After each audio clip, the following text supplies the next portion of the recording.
подстилку занял крокодил. А то решил занять папино место. Причем он его занял поперек кровати. Он просто лег на меня. Вот здесь вот моя нога. Он вот так вот лег. И он прям лежит, храпит. Я просто сейчас...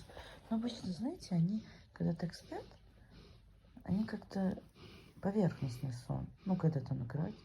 А здесь свет горит, Денис в кресле сидит, я лежу, что-то с телефоном. И я ловлюсь на мысли, что он просто храпит. Он лежит, прям вот вообще просто храпит. Вот, смотрите. Сладко тебе спится. Хорошо тебе. Всем приятных снов.